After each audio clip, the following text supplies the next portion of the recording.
महान गाथा महाभारत के युद्ध के किस्से तो आपने काफ़ी सुने होंगे, लेकिन क्या आप जानते हैं कि महाभारत की कथा का अंत कैसे हुआ? युद्ध के बाद पांडवों का क्या हुआ? और सबसे बड़ा सवाल कि श्री कृष्ण का क्या हुआ? आइए जानते हैं। महाभारत के युद्ध के बाद युधिष्ठिर को हस्तिनापुर का राजा बनाया गया, लेकिन कौरवों की माँ गंधारी ने महाभारत के युद्ध के लिए श्री कृष्ण को दोषी ठहराते हुए उन्हें श्राप दिया कि जिस तरह कौरवों के वंश का नाश हुआ है, ठीक उसी तरह यदुवंश का भी नाश होगा। पांडवों ने 36 साल तक हस्तिनापुर पर राज किया और समय के साथ साथ गंधारी का श्राप भी असर दिखाने लगा। स्थिति ऐसी हो गई कि पूरा यादव कुल एक दूसरे के खून का प्यासा हो गया और बात यहाँ तक पहुँच गई कि उन्होंने आपस में लड़कर अपनी पूरी नस्ल को ही खत्म कर दिया। इसके बाद एक दिन एक शिकारी ने गलती से श्री कृष्ण पर एक तीर चला दिया। क्योंकि श्री कृष्ण मानव शरीर में थे तो उन्हें अपना शरीर छोड़कर जाना ही था।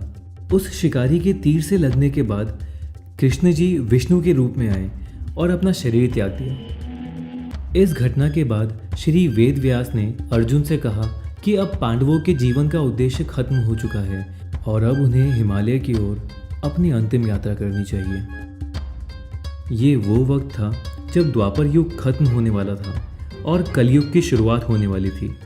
अपने राज्य में अधर्म को बढ़ता देख युधिष्ठिर ने राज्य सिंहासन अर्जुन के पोते परीक्षित को सौंपकर चारों भाइयों और द्रौपदी के साथ स्वर्ग तक पहुंचने के लिए आखिरी तपस्या के रूप में जीवन की अंतिम यात्रा पर हिमालय की ओर चल पड़े।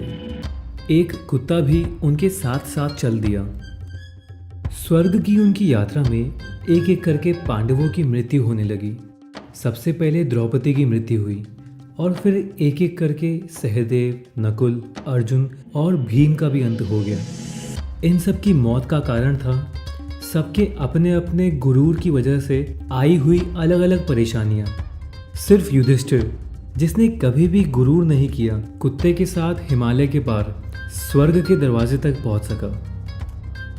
स्वर्ग के दरवाजे पर यमराज, जो कि कुत्ते के रूप में युधिष्ठिर की यात्रा में उनके साथ थे, वो अपने असली रूप में आ जाते हैं और युधिष्ठिर को स्वर्ग की ओर ले जाते हैं। लेकिन उससे पहले यमराज युधिष्ठिर को नरक के नज़ारे दिखाते हैं, जहां द्रौपदी और उनके भाई अपने पापों का प्रायश्चित करते हैं।